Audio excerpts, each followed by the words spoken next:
our hot topic of the day, sponsored by Intuit TurboTax Free. The Eagles face the Saints Sunday, but a lot of attention is on the future of Nick Foles. The reigning Super Bowl MVP has won 4 straight playoff games, but he can become a free agent at the end of the season unless the Eagles give him $20 million. Bleacher Report says it will be a free-for-all for Foles in the offseason, and an anonymous exec said to expect a, quote, Reggie White-like pursuit. White was a highly coveted free agent when he signed with the Packers back in 1993. So, Shannon, what should the Eagles do?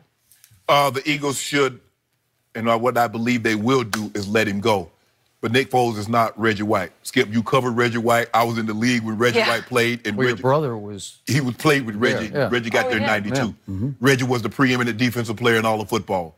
Before going to Green Bay, he had gone to 7 straight first team. He was 7 times first team All-Pro. He was Defensive Player of the Year. He also was Defensive Player of the Year at the age of 38. Okay. Let that sink in. Skip, look, Nick Foles has had an unbelievable run in the playoffs, but there's a reason why they rushed Carson Wentz back in September. Nick Foles did not look good. And if I'm a team, and I know some team is going to sign Nick Foles, Skip, but I would be leery. I would be very, very cautious of a quarterback that's been in the league this amount of time and has only had success in one place. Because he did go other places, and he did not enjoy the level of success that he's enjoyed for, especially because even when we say success, Skip, he had a great year. You mentioned that year he was 27-2 under Chip Kelly. But we bypassed that because of what he did in the NFC Championship game, the Super Bowl, and then what he did against Chicago. So basically, it's like 3 or 4 playoff wins that shape how we perceive Nick Foles. But I would be very, very cautious. A guy that's only had success in one place, only had success for one guy calling plays for him, I would be leery of that.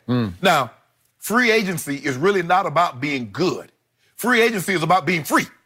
Because a lot of times the best players aren't free because their teams have sewn them up. So, do I believe Nick Foles? There's not a whole lot of other options out there. You're going to have Blake Bortles. You'll probably have Brock Osweiler, Teddy Bridgewater. You're going to have Josh Rose. Stop it. Stop it. You're going to have some guys out there that you're like, But people are trying to pretend like he's Pat Mahomes. Nick Foles this year, 9 TDs, 6 interceptions. Can I interest you in that, Jenny? Nah, probably not. So I want you to stop trying to trump. I know what you're trying to do, Skip. You're trying to trumpet this because you're a Carson Wentz hater. You are a zealot hater. I'm a non-believer. No, you no. Non-believer. You are. That's what you want to call it? Okay, that's a new term? Yeah. Okay, you are the biggest non-believer and walk it to him. That's a nice way to put it. But I'm here to tell you, he ain't going nowhere. Because they moved heaven and earth to get him, and they're going to move heaven and earth to keep him. And that earth is going to be Nick Foles right up out of there. Really? Yeah. Interesting. So, I'm here to tell you once again, off these quotes that we heard anonymously yesterday, your Eagles are in big trouble. This is classic stuck between rock and hard place. This is classic damned if you do or do not. Because either way they go, they're going to be in some trouble. And this is the classic time in professional sports when you need to step away from something and let go of what you initially thought about a player and say, what are my eyes telling me? What is the truth of what's happening here? Because the truth is, if you stand away and look at not just 2 or 3 playoff games, if you look at Nick Foles' 5 playoff games, they're extraordinary.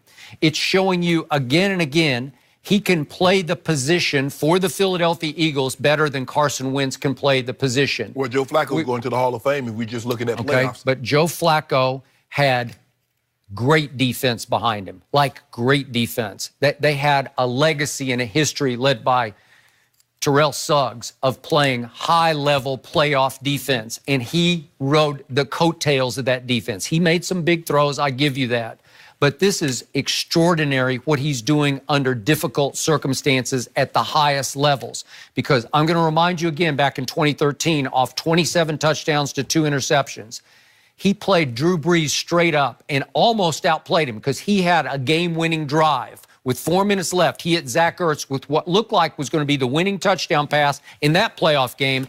And Drew Brees said, no, give me the ball back, and ate the rest of the clock and set up a walk-off field goal by Shane Graham. And that was that, and they're marching on to to greatness. So the point is, Nick Foles, what have you seen? What am I supposed to do with this? When he beats the defending NFC champs last year in the playoffs, then he torches the #1 defense in pro football, Minnesota's, and then he torches Bill Belichick's defense to the tune of 41 points in the Super Bowl. Tom Brady head to head. Okay? What am I supposed to do with that? What is that? Let that sink in, because after a while, you have to let it go into your psyche and say, wait a second, this guy's just a little better than Carson Wentz is. What you're doing is that you didn't tell me anything. You see, you go back to 1 year. He had that year with 27-2. What happened the year after that?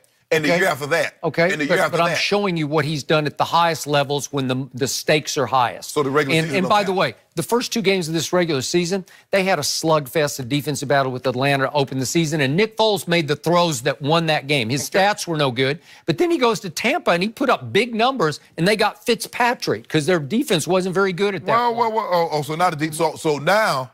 So what about what I can say? That was it. He just played 2 games. I can use that same argument and says the defense wasn't very good for walking to him. Well, why is it that these anonymous execs are talking about a free-for-all, and he didn't say, the other exec didn't say it's Reggie White. He said it's Reggie White-like, meaning it's just going to be a feeding frenzy for Nick Foles because he's 6 feet 6 inches tall, and he does it with low charisma, low body language. He doesn't act the part. He doesn't have Carson Wentz's velocity or arm or physicality. He just plays better than Carson Wentz. And furthermore, you got to face up to the facts. Carson Wentz keeps getting hurt. Not little hurt, big hurt. Andrew Luck kept getting hurt. But he's a generational talent, and you don't give up on him. But he just had a shoulder. Carson's had knees and shoulders and backs. And well, I tell you what. Well, you don't throw with your knees. You put a knee brace on, you'll be just fine. Okay, I don't know. He didn't look just fine this year. No. My Dallas Cowboys, would you believe Dak Prescott, who can't throw, beat Carson Wentz twice this year? I don't know how that was. You didn't see that last year. When walking to him, bust his head on Sunday night. Yeah. When Dak went into that battle with 2 arms tied behind his back. Oh, why would you do that? Well, why would you even say that? There's no Zeke, there's no Ty Smith, there's no Sean Lee. If there's no Dez Bryant, who was a shell of himself. But you don't let other quarterbacks make that excuse. Well, I mean, you don't deserve those excuses. Why? We don't do excuses here, Skip. Well, I mean, Philly was about to go on a Super Bowl roll. Oh, they were about to, huh? Yeah. They were already on it. Okay, well, they were. Smack dab in the middle. So how many playoff snaps has Carson Wentz taken so far? None. Yeah. So you're going to bet on that? You're going to bet the ranch on that? Yep. Really? You're going to let Nick Foles go? Okay, you're going to let Nick Foles go to the highest bidder. Remember, they could franchise him. They could keep him extra option. They're already $13 million. They're the worst cap position of any NFL team. Franchise him, it's going to cost you like close to $30 million to do that. Really? And then what? To be backup. Is somebody going to trade for a franchise-tagged $30 million quarterback and give you draft picks on top of that? No. It's so we're gonna let not likely. Nick, we appreciate everything you've done. You are great. You're an upstanding young man. You'll always so is Carson Wentz. But don't walk into him as our guy. Yeah. Boy, you better hope. You better be rooting like mad for New Orleans. See, sometimes, Skip, you have to have your eyes up under control. That's why when you get in a relationship, they're gonna be pretty. The women coming left and right. But I got you, baby. I chose you. And that's what they tell him walking to him. We chose you. We gave up heaven and earth. I relocated to come with you, boo. So I ain't going nowhere. Lady? Okay. That's what they say. That's what they say walking to him. Relocated. They relocated it. Gave up everything. First rounder here, first rounder there, second. Now they booed up with Carson. So stop it. So if they don't have a wandering eye, though. Hey, she pretty. But they come and go. Yeah, but if she gets the win, how pretty is she? I don't care. When the stakes are highest, who do you like at quarterback for the Eagles? I'll take Nick Foles every time. Every time. He just makes the throws. You know what? He makes the reads. If he's that good, what Jerry Jones should do is trade for him.